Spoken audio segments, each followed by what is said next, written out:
Boa tarde. Que bom poder falar com você hoje, nesse momento tão apropriado. Hoje vamos falar sobre algo bem diferente. Normalmente se falam sobre a Bíblia Sagrada, sobre o conteúdo da Bíblia Sagrada. Nós vamos falar sobre a Bíblia Sagrada, o compêndio, o exemplar, o livro. Primeiro, o significado, o nome, Bíblia. A palavra Bíblia vem do original grego e significa conjunto de livros ou biblioteca. Por quê? Porque, na verdade, embora é um único volume, mas ele está agrupado uma série de outros, muitos volumes. Ali está uma biblioteca, na verdade. Pensa um pouquinho comigo. Sagrada. Por quê? A palavra santo significa separado, sagrada. Ela tem um propósito especial. Feita com um propósito determinado por Deus. Agora, para a gente, é importante ver o seguinte. Quanto tempo durou para escrever a Bíblia Sagrada? Vamos pensar o seguinte. A Bíblia Sagrada foi escrita em um período de cerca de 1.600 anos. O primeiro livro, Gênesis, o livro das origens, começou a ser escrito cerca de 1.500 anos antes do nascimento de Jesus. Escrito por Moisés. O livro do Apocalipse, ou livro das Revelações, como você achar melhor, ele foi escrito por João, o discípulo amado, também pode ser conhecido como João Evangelista, cerca de 100 anos depois do nascimento de Jesus. Então soma um período de 1.600 anos. Agora, as divisões da Bíblia Sagrada. Primeiro passo importante. Não pense que ela saiu da mão dos escritores nesse formato aqui, não. Nada disso, tá certo? Ela saiu em partes, eram rolos, eram pergaminhos. Então, Moisés escreveu o Pentateuco, os 5 primeiros livros. Gênesis, as origens, Êxodo, a libertação do povo de Israel do Egito, Levíticos, que é o livro que fala sobre o histórico, as ordenâncias religiosas do povo de Israel, Números, que é um livro dos relatórios do povo de Israel, e Deuteronômio, que é o livro das recapitulações. É uma síntese dos escritos de Moisés. Agora, depois disso nós vemos os livros históricos. Os livros históricos pegam de Josué até o livro de Esther. Então vamos lá. Moisés escreveu Gênesis, Êxodo, Levítico, Número, Deuteronômio e depois, esse é o Pentateuco. Pentateuco significa 5, um conjunto de 5 livros. O próprio nome já deixa a imagem. Depois vem os históricos, que vai pegar de Josué, Juízes, Rute, 1 Samuel, 2 Samuel, 1 Reis, 2 Reis, 1 Crônicas, 2 Crônicas, Esdra, Neemias e Esther. Esses são livros históricos, escritos por várias pessoas. O Esther, por exemplo, o livro de Samuel, o livro de Josué. Então, dá para você observar Neemias, Esdra. Então, autores diferentes, dá para você ter uma noção. São livros históricos. Conta a história do povo de Israel. Depois disso, entra os livros poéticos. Os livros poéticos. Os livros poéticos eram os livros que eram escritos em forma de poesia, inclusive o livro de Salmo, que era usado como a regência dos cânticos.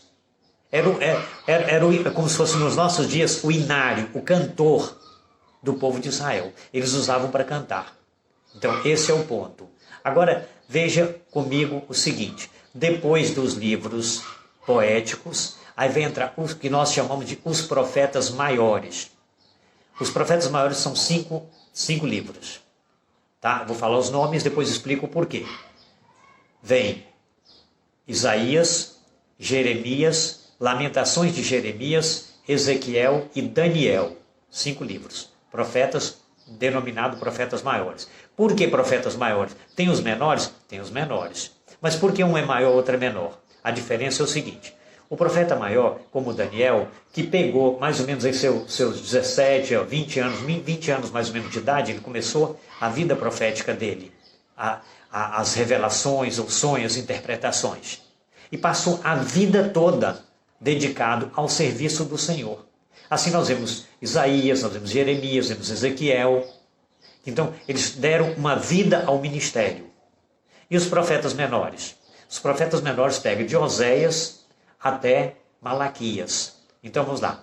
Oséias, Joel, Amós, Obadias, Jonas, Miqueias, Naum, Abacuque, Sofonias, Ageu, Zacarias e Malaquias. 12. Por que profetas menores? Porque eles tinham um trabalho específico. Deus falou para Jonas, vai lá na cidade de Nínive e prega contra ela. Então, era para Jonas simplesmente cumprir com essa função e acabou. Não tinha mais. Assim, você vai encontrar todos os outros, a história de Oséias e Malaquias, Ageu, Zacarias. Todos eles tinham um trabalho específico. Vai lá, faz o trabalho e pronto, acabou. Está resolvido o problema. Então, por isso nós denominamos de profetas menores. Agora, depois, isso aí, esses que eu fiz menção de Gênesis até Malaquias, fazem parte de uma grande divisão dos escritos sagrados. A Bíblia Sagrada, ela está dividida em duas grandes partes, que é o que você pode observar aqui comigo, é o Antigo Testamento, tá certo? O Antigo Testamento, ou Velho Testamento, como alguns usam essa expressão, e essa parte, o Antigo Testamento, ele é composto por 39 livros, que dão a cobertura a esse período de 1500 anos. Depois do Antigo Testamento, nós vamos encontrar em seguida o Novo Testamento. Tá certo? Tá aqui, ó, Novo Testamento.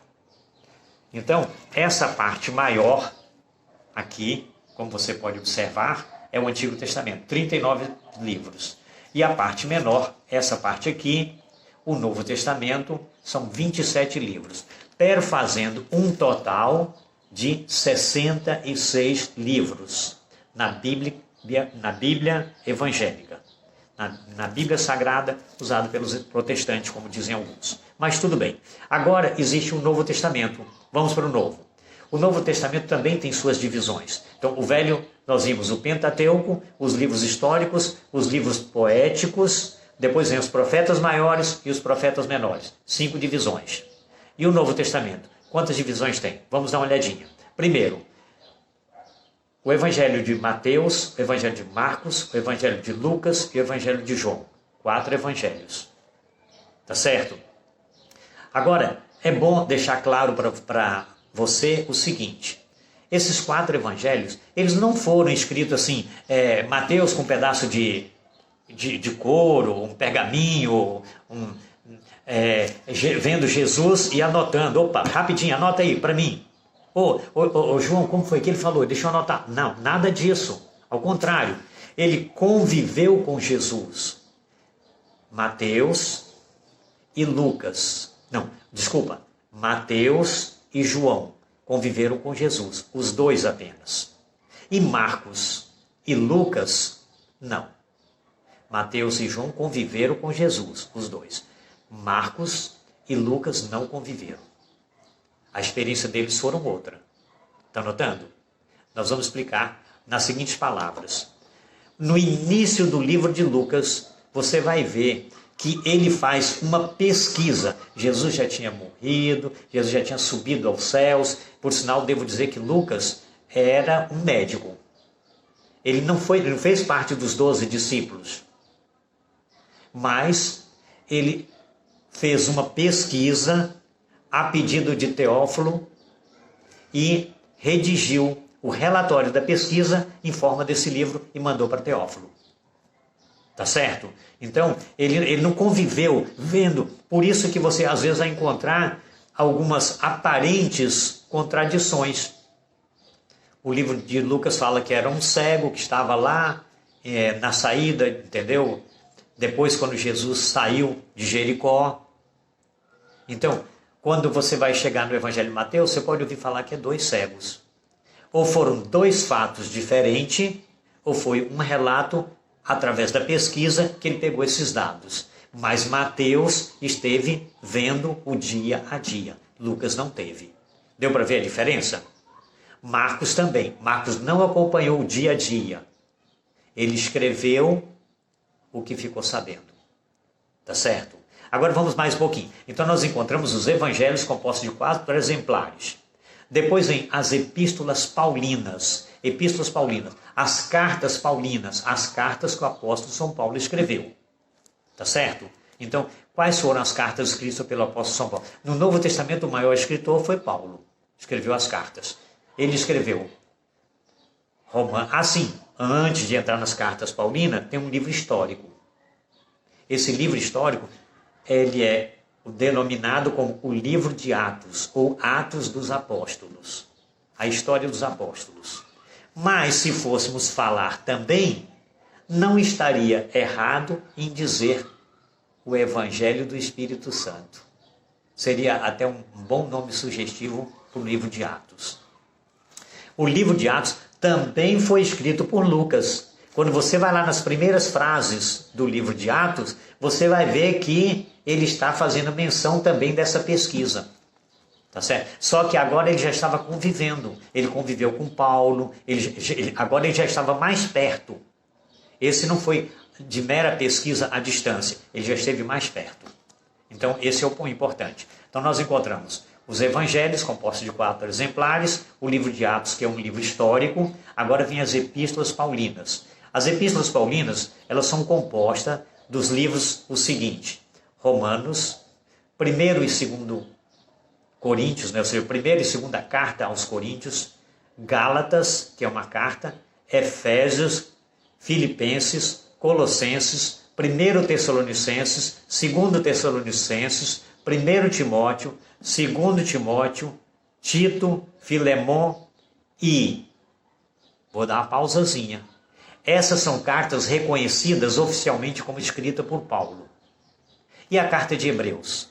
Quem escreveu? Ela é anônima. Ela não relata quem escreveu.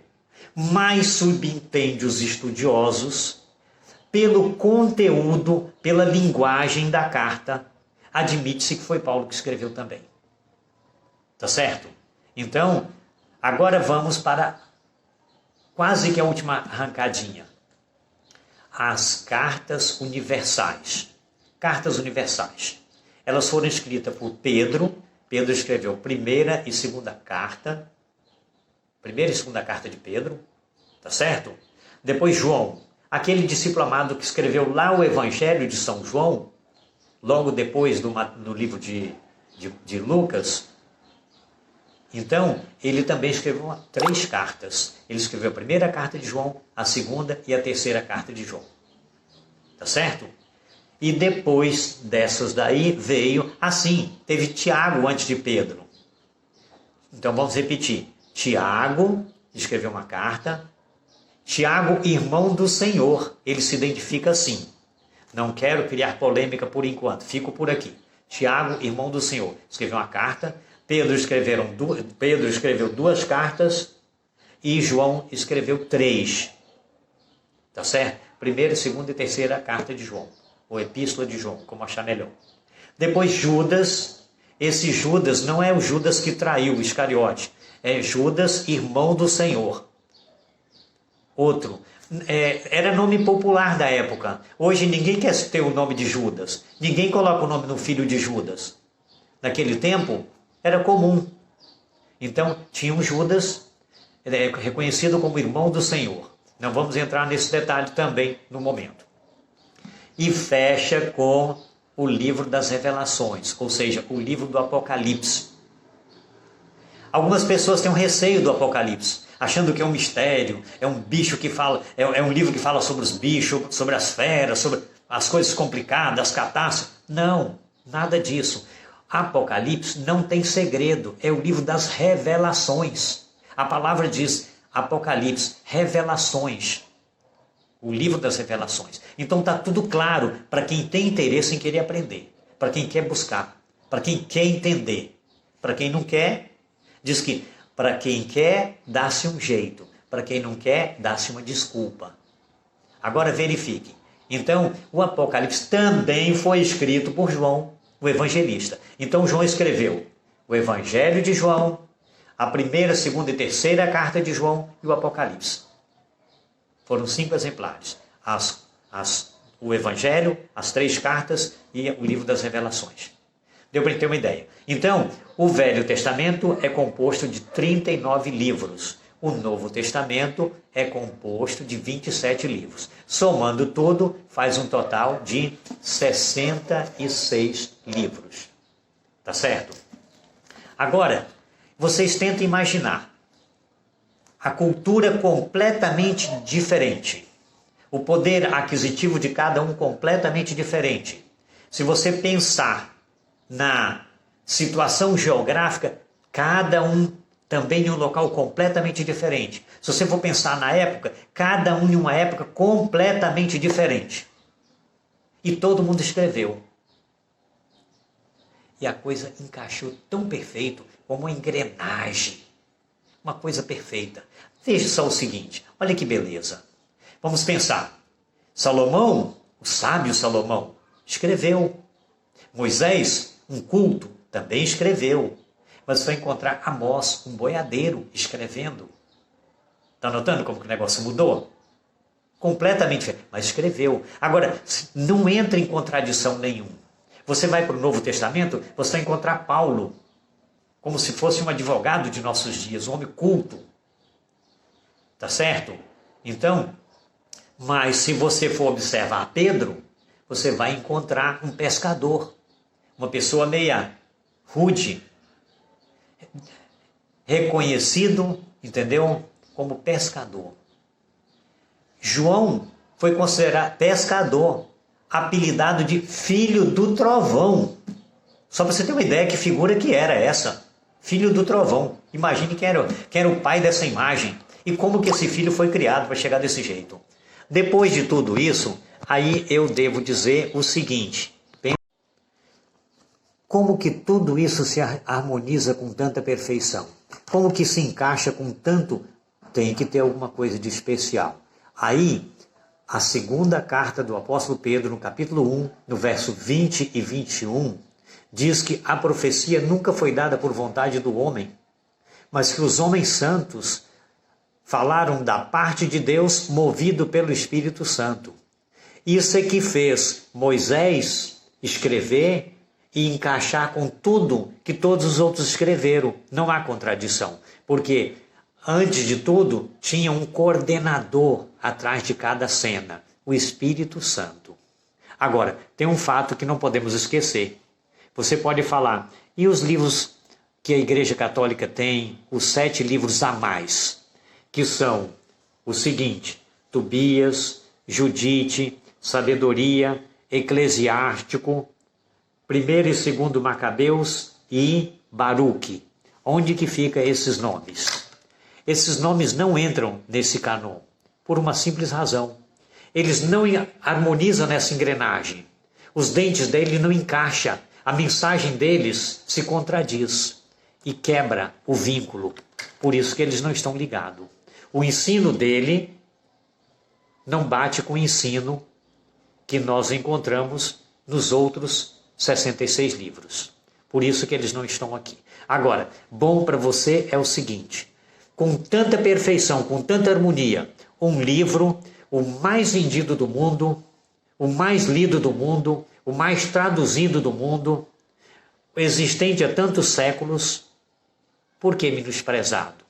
Por que dizer isso é coisa arcaica? Não, isso é coisa de pessoas inteligentes.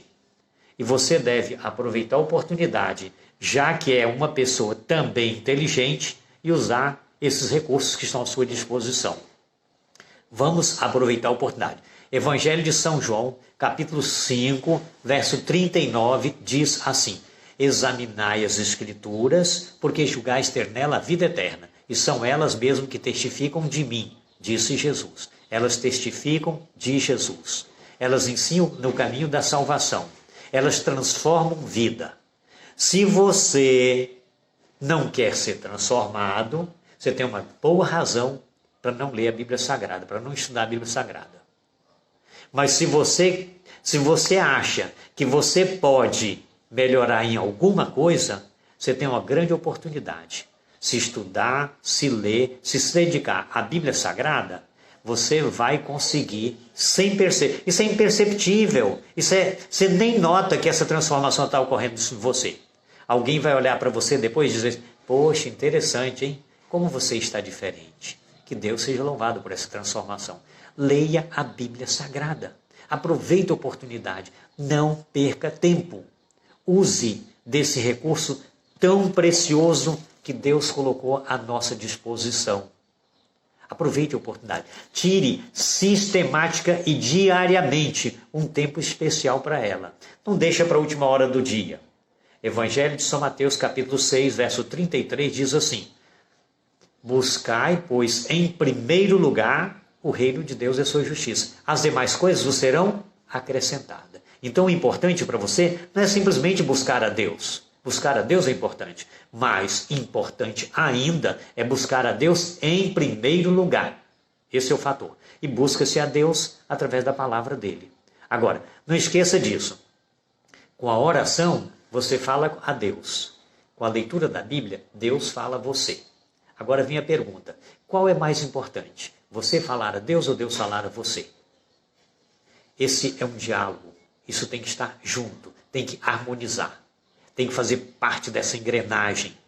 Você deve aproveitar e estudar, ler a Bíblia Sagrada em um espírito de oração. Quando você estiver lendo uma mensagem, você transfere ela para você. Senhor, me ajude e coloque isso aqui na minha vida, na prática, no meu dia a dia. É isso que é interessante. Então, você está recebendo, você está ouvindo o de Deus, a palavra, e está, ao mesmo tempo, conversando com Deus, mostrando a sua necessidade de transformação. Deus vai abençoá-lo. Deus vai transformar a sua vida. Vai fazer de você uma pessoa dentro dos padrões, para que o nome dele seja glorificado através da sua pessoa nessa terra. E que muitas pessoas sejam abençoadas mediante o seu testemunho, mediante a sua vida. E quando ele voltar, logo em breve, pela graça dele, estar preparado para esse dia glorioso. Que Deus te abençoe, que Deus nos abençoe. Em nome de Jesus. Amém.